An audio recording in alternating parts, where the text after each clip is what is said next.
الحمدللہ رب العالمین، الصلاۃ والسلام علی رسولہ الکریم، اما بعد، اعوذ باللہ من الشیطان الرجیم، بسم اللہ الرحمن الرحیم۔ رب اشرح لی صدری ویسر لی امری واحلل عقدۃ من لسانی یفقہوا قولی۔ آج میں آپ تمام کا اس اجتماع میں اسلامی طریقے سے استقبال کرتی ہوں۔ السلام علیکم ورحمۃ اللہ وبرکاتہ۔ آج میں آپ تمام کے سامنے جس عنوان پر بات کرنے والی ہوں وہ عنوان ہے عورتوں کے مسائل، حیض، نفاس، استحاضہ اور طہارت کے مسائل۔ میری ماں اور بہنوں، لفظ جو حیض ہے اس کا ذکر قرآن مجید میں کم سے کم 2 مقامات پر 4 مرتبہ اس کا ذکر ہوا ہے۔ جب ہم قرآن مجید پڑھتے ہیں تو سورہ بقرہ کی آیت نمبر 222، اسی طرح سورہ طلاق کی آیت نمبر 4، سورہ بقرہ کی آیت نمبر 222 میں عام حالت میں حیض کا مسئلہ بتلایا گیا ہے۔ اسی طرح سورہ طلاق کی آیت نمبر 4 میں طلاق کے معاملے میں حیض کا ذکر آیا ہے۔ تو میری ماں اور بہنوں، اللہ سبحانہ و تعالیٰ نے مسلمان لڑکا ہو یا لڑکی یا غیر مسلمان لڑکا ہو یا لڑکی، قدرتی طور پر کسی بھی لڑکا یا لڑکی کے بالغ ہونے کے لیے جو ایک بڑی نشانی اللہ نے واضح کی ہے وہ ہے احتلام، یعنی وائٹ ڈسچارج۔ اور اللہ کی رحمت سے اللہ نے لڑکیوں کے لیے، ہم عورتوں کے لیے بالغ ہونے کی اور ایک نشانی حیض کی شکل میں رکھی ہے۔ میڈیکل سائنس کے حساب سے اگر پوچھا جائے حیض کیا ہے تو میڈیکل ڈاکٹرز اپنی تحقیقی علم کی بنیاد پر کہتے ہیں، جب پوچھا گیا حیض کیا ہے تو میڈیکل ڈاکٹرز کہتے ہیں کہ اللہ نے عورتوں کو جو اووری دی ہے، اووری جسم کے رحم کا ایک حصہ ہے، اووری میں جو ہے انڈے بنتے ہیں۔ جیسے ہی لڑکی بالغ کی عمر کو آ جاتی ہے یا بالغ ہو جاتی ہے یا شادی کی عمر کو آ جاتی ہے تو عورت کے اووری میں جو انڈے بنتے ہیں تو کچھ وقت کے بعد وہ انڈے ضائع ہو جاتے ہیں، تو ان ضائع انڈوں کو جسم سے باہر نکلنا ضروری ہو جاتا ہے۔ اگر وہ ضائع انڈے جسم سے باہر نہیں نکلیں گے تو عورت کی جان کو خطرہ ہوتا ہے، اور یہ جان کا خطرہ ہونا جسم سے پیشاب کا خطرہ نہیں نکلنے کے خطرے سے بڑا خطرہ ہے۔ اور پھر یہ اووری جس کا میں نے آپ کے سامنے ذکر کیا، اس کو اردو میں انڈاشی کہتے ہیں۔ یوٹرس سے جڑا یہ ایک حصہ ہے، بچے دانی سے جڑا یہ ایک حصہ ہے۔ تو میری ماں اور بہنوں، دیکھیں کہ اللہ نے حیض کا کیا نظام رکھا ہے۔ مسلمان عورت ہو یا غیر مسلمان عورت، جب کبھی یہ ضائع انڈے جسم سے باہر نکلتے ہیں، میڈیکل سائنس کے مطابق یہ خون میں مل کر نکلتے ہیں۔ جس خون میں مل کر یہ انڈے باہر نکلتے ہیں اس خون کو بدبودار، چکٹ اور گہرے لال رنگ کا بنا دیتے ہیں، اور میڈیکل سائنس کے مطابق یہ مہینے میں ایک بار 2 دن سے 7 دن تک یہ خون بہتا ہے۔ بعض عورتیں، بعض لڑکیاں ایسی ہوتی ہیں جن کو 7 دن سے بڑھ کر یہ خون بہتا ہے۔ تو میری ماں اور بہنوں، اب دیکھیں اسلام میں حیض کا کیا ذکر آیا ہے۔ جیسا کہ میں نے آپ کے سامنے قرآن مجید کی سورہ بقرہ آیت نمبر 222 کا ذکر کیا، اس آیت میں اللہ سبحانہ و تعالیٰ نبی سے کہہ رہے ہیں کہ لوگ آپ سے حیض کے بارے میں سوال کرتے ہیں، لوگ آپ سے حیض کے بارے میں سوال کرتے ہیں تو آپ ان لوگوں سے کہہ دو کہ یہ گندگی کا خون ہے۔ اور اسی آیت میں اللہ سبحانہ و تعالیٰ شادی شدہ مسلمان مرد سے کہہ رہے ہیں، جب تمہاری بیویاں حیض کی حالت میں ہو تو تم ان سے ہم بستری اس وقت تک نہ کرو جب تک کہ وہ حیض کے یا نفاس کے خون سے پاک ہو جائے۔ تو یہ ایک بات بتائی گئی۔ اس کے علاوہ ہمیں یہ بھی جاننا بہت اہم ہے کہ کون سے ایسے کام ہیں جو ایک مسلمان عورت حیض کے حالت میں نہیں کر سکتی۔ یہی بنیادی معلومات ہونا بہت ضروری ہے۔ تو قرآن اور حدیث کی روشنی میں 3 ایسے بنیادی کام ہیں جو ایک مسلمان عورت حیض کے حالت میں نہیں کر سکتی۔ سب سے پہلا کام، ایک مسلمان عورت حیض کی حالت میں فرض، سنت، نفل یا واجب نمازیں نہیں پڑھ سکتی۔ رمضان کے روزے ہو یا الگ سے نفل روزے وہ بھی نہیں رکھ سکتی، مسجد میں داخل نہیں ہو سکتی، حج اور عمرہ نہیں کر سکتی۔ اگر وہ عیدگاہ جانا چاہے تو اس کی اجازت دی گئی۔ اس کی دلیل آپ کو صحیح بخاری جلد نمبر 1 حدیث نمبر 324 میں مل جائے گی۔ عیدگاہ جانے کی حیض کی حالت میں اجازت دی گئی ہے، لیکن آپ صلی اللہ علیہ وسلم فرماتے ہیں کہ حیض والی عورت عیدگاہ اس مقام پر نہ جائے جہاں مسلمان مرد اور مسلمان عورتیں نماز پڑھنے کے لیے کھڑے ہوں۔ تو یہ پہلی بات معلوم ہوئی۔ دوسرا کام وہ یہ ہے کہ ایک مسلمان عورت حیض کی حالت میں اسے چاہیے کہ وہ اپنے شوہر سے ہم بستری نہ کرے۔ کیونکہ اس کا ذکر ہمیں قرآن مجید میں سورہ بقرہ کے آیت نمبر 222 سے ملتا ہے، یعنی اپنی شرمگاہوں کو اپنے شوہر سے دور رکھنا ہے۔ تو یہ دوسرا کام ہو گیا جو حیض کی حالت میں نہیں کرنا ہے۔ اب تیسرا کام وہ یہ ہے کہ ایک مسلمان عورت ہو یا مسلمان لڑکی ہو، حیض کی حالت میں وہ قرآن مجید کو ہاتھ نہیں لگائے گی، قرآن کو کھول کر اس کی تلاوت نہیں کرے گی۔ ہاں، اگر آپ کو قرآن کی کچھ آیتیں یاد ہے، چاہے وہ اذکار کی شکل میں ہو یا دعاؤں کی شکل میں ہو، تو آپ اٹھتے بیٹھتے ان قرآن کے حصوں کی تلاوت کر سکتی ہے۔ تو یہ 3 کام ہو گئے جو ایک مسلمان عورت حیض کی حالت میں نہیں کر سکتی۔ تو یہ ہو گیا حیض۔ اسی طرح دوسرا ہے نفاس۔ دیکھتے ہیں نفاس کیا ہے۔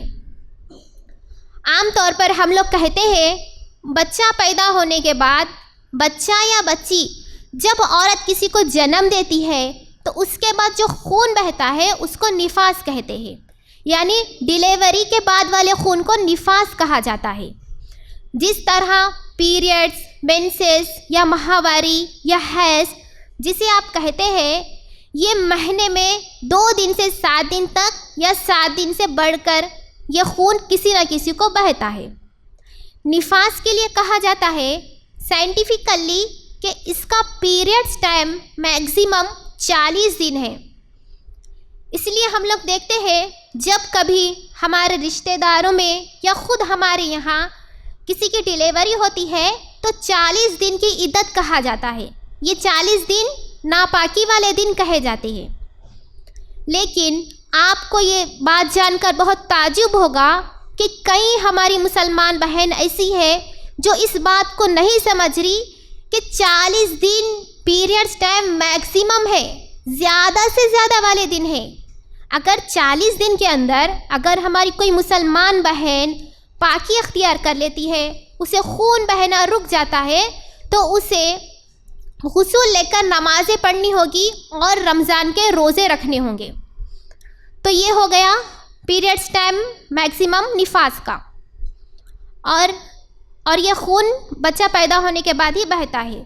اور نفاس کے لیے وہی احکامات آئے ہیں جو حیض کے لیے آئے ہیں، یعنی جو کام حیض کی حالت میں نہیں کرنے چاہیے وہی کام نفاس کی حالت میں نہیں کرنے چاہیے، یعنی نمازیں نہیں پڑھ سکتے، قرآن کی تلاوت نہیں کر سکتے، رمضان کے روزے نہیں رکھ سکتے، شوہر سے ہم بستری نہیں کر سکتے۔ تو یہ ہو گیا حیض اور نفاس کے بارے میں۔ اب تیسرا ہے وہ ہے استحاضہ۔ اگر کسی عورت کو حیض کے زیادہ سے زیادہ دن ہوتے ہیں یا نفاس کے زیادہ سے زیادہ دن ہوتے ہیں، اتنے دن مکمل ہونے کے بعد بھی خون بہتا ہے تو اس کو استحاضہ کا خون کہتے ہیں۔ اور خاص بات یہ ہے کہ استحاضہ کا خون گندا نہیں ہوتا، یعنی حیض اور نفاس کے خون کی طرح بدبودار، چکٹ اور گہرے لال رنگ کا نہیں ہوتا۔ یہ خون عام خون کے رنگ کی طرح ہوتا ہے۔ تو میری ماں اور بہنوں، قرآن اور حدیث کی روشنی میں یہ بات معلوم ہوئی کہ اگر استحاضہ کی حالت میں کوئی مسلمان بہن ہے تو اسے نماز کی اور روزوں کی کوئی چھوٹ نہیں۔ وہ استحاضہ کی حالت میں نمازیں بھی پڑھ سکتی ہے، قرآن کی تلاوت بھی کرنی ہے، مسجد میں داخل بھی ہو سکتی ہے، یہاں تک کہ شوہر سے ہم بستری بھی کر سکتی ہے۔ لیکن آپ کو میں ایک بات بتا دوں، اگر استحاضہ کی حالت میں آپ ہیں اور آپ دیکھ رہے کہ اگر آپ کو خون بہتے بہتے اس میں اگر چکٹ پن آ جائے یا بدبو آنا شروع ہو جائے یا گہرے لال رنگ کا ہو جائے تو آپ سمجھ جائیں کہ یہ استحاضہ کا خون نہیں بلکہ حیض کا خون ہے، تو پھر آپ نمازیں نہیں پڑھ سکتی۔ اگر اس محفل میں بیٹھی ہوئی میری ماں اور بہنیں اس حالت سے گزر رہی ہے تو میں آپ سبھی سے گزارش کرتی ہوں کہ کسی علماء یا عالمہ سے اس بارے میں فوراً رجوع ہو جائے اور اپنے اس مسئلے کا حل نکالیں۔ کیونکہ آپ دیکھیں، اگر خون استحاضہ کا ہے اور آپ نے حیض کا یا نفاس کا سمجھا اور آپ نے نمازیں چھوڑ دی تو پھر جہنم کا عذاب ہے، اور اگر خون استحاضہ کا نہیں ہے، حیض یا نفاس کا ہے اور آپ نے اسے حیض استحاضہ کا خون سمجھا اور آپ وضو بناتی رہی، نماز پڑھتی رہی، روزے رکھتی رہی، قرآن کی تلاوت کرتی رہی، شوہر سے ہم بستری کرتی رہی، تب بھی بہت بڑا گناہ ہے۔ تو آپ سے گزارش کرتی ہوں کہ کسی علماء یا عالمہ سے اس بارے میں فوراً رجوع ہو جائے اور اپنے اس مسئلے کا حل نکالے۔ تو یہ ہو گیا حیض، نفاس اور استحاضہ کے بارے میں۔ ماشاءاللہ ہم نے بنیادی معلومات حاصل کی۔ اب چوتھی چیز وہ ہے طہارت کے مسائل۔ طہارت جو لفظ ہے اس کا بنیادی نام طہور سے ہے، طعا، دو چشمے ہاں اور را، اور یہ لفظ قرآن مجید میں عورتوں کے متعلق استعمال ہوا ہے۔ سورہ بقرہ کی آیت نمبر 222 کے آخر میں اللہ سبحانہ و تعالیٰ فرماتے ہیں ان اللہ یحب التوابین و یحب المتطہرین، بے شک اللہ بار بار توبہ کرنے والوں سے محبت کرتا ہے اور بے شک اللہ اپنے آپ کو ناپاکی سے پاک رکھنے والوں سے محبت کرتا ہے۔ تو یہ ایک بات بتائی گئی ہے۔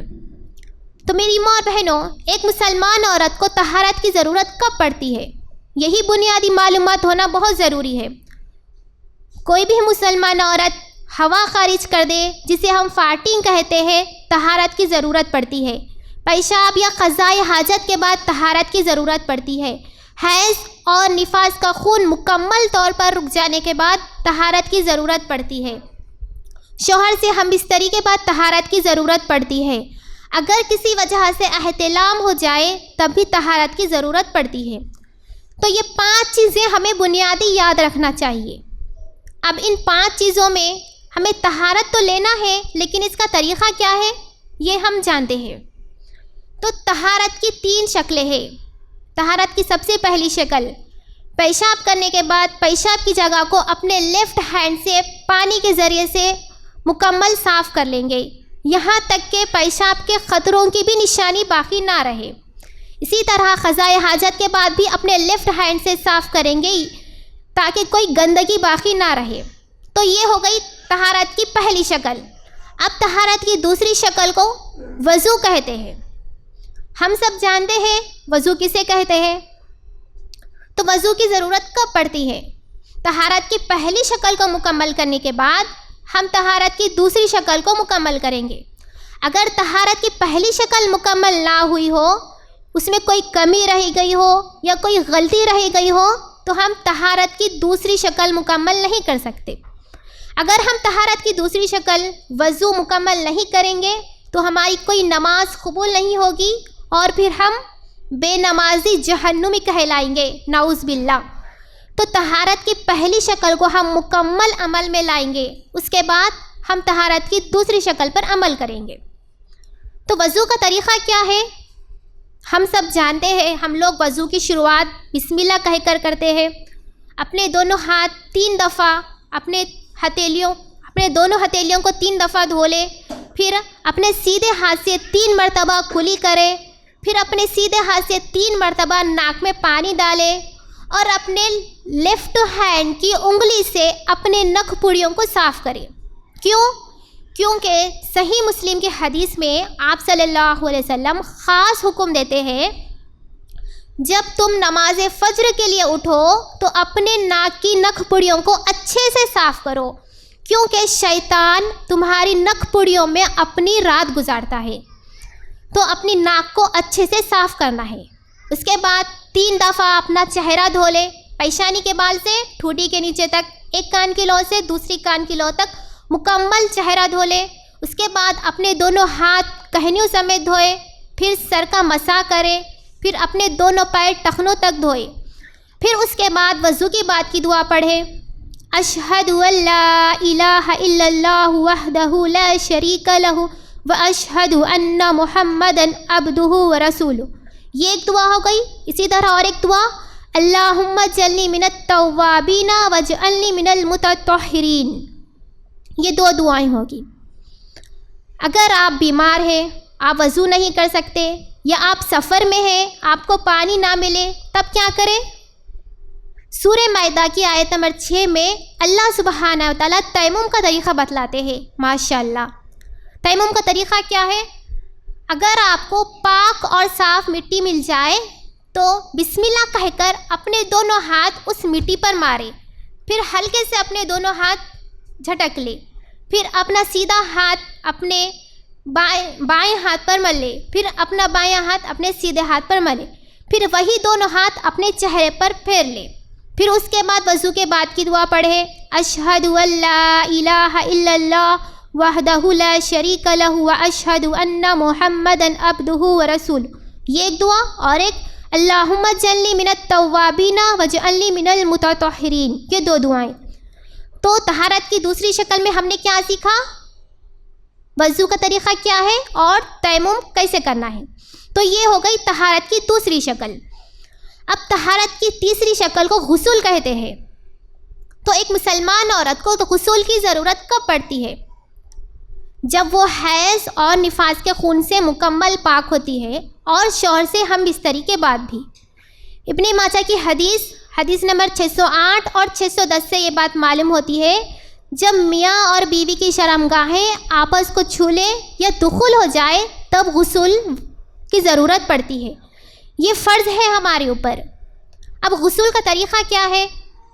وہی بسم اللہ کہہ کر اپنے ناف سے لے کر پیر کے تلوے تک مکمل پانی کے ذریعے سے صاف کر لینا ہے، یہاں تک کہ خون اور منی کے نشانات کی نشانی باقی نہ رہے۔ پھر اس کے بعد آپ وضو بنائیں، جس طرح نماز کے لیے وضو بناتے ہیں، لیکن پیر ابھی نہیں دھوئیں گے۔ صحیح مسلم کی حدیث میں آپ صلی اللہ علیہ وسلم فرماتے ہیں کہ آپ صلی اللہ علیہ وسلم جب غسل لیتے تو اپنے ناف سے لے کر پیر تک دھونے کے بعد پھر آپ صلی اللہ علیہ وسلم وضو بناتے، پھر اپنے دونوں پیر نہیں دھوتے، اپنے سر کے بالوں کے جڑوں میں پانی کو اچھے سے ملتے، پھر 3 دفعہ اپنے سر پر سے پانی بہاتے، پھر اپنے رائٹ شولڈر پر سے 3 مرتبہ پانی بہاتے، پھر اپنے لیفٹ شولڈر پر سے 3 مرتبہ پانی بہاتے، تاکہ جسم کا سارا حصہ بھیگ جائے۔ پھر اس کے بعد آپ صلی اللہ علیہ وسلم اپنے دونوں پیر دھوتے، جس طرح وضو کے آخر میں دھوتے ہیں۔ پھر اس کے بعد کی دعا، اشہد ان لا الہ الا اللہ وحدہ لا شریک لہ واشہد ان محمدا عبدہ ورسولہ، یا اللہم اجعلنی من التوابین واجعلنی من المتطہرین۔ تو یہ ہو گیا غسل کا طریقہ۔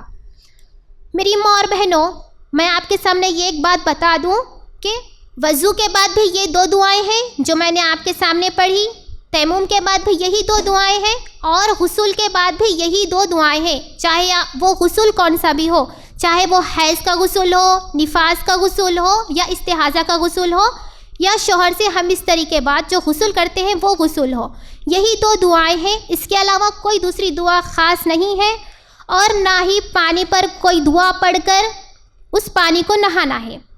صرف یہ 2 دعائیں ہیں پڑھنے کے لیے۔